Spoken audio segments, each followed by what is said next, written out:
Mürküyen nuri cemalın, mürküyen nuri cemalın, ayıryan sirsin ilin, hünceleyin rizdirgendir, işlerdir düngelin.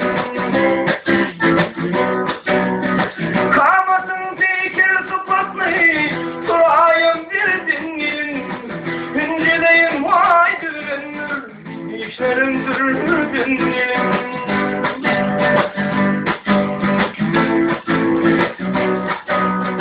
Akşamlarla avutuldu şansıran dünyalarısın.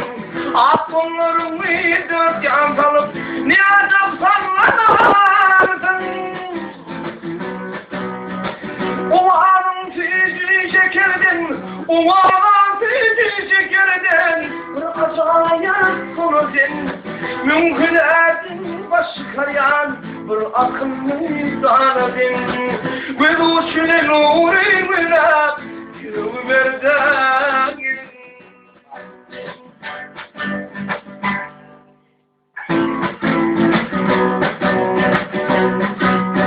Lan tekerleri seyle çıkyan, anlarıydın cüceler, giyim hovluymu yanlarındır yan, kâkilikte kâkiler.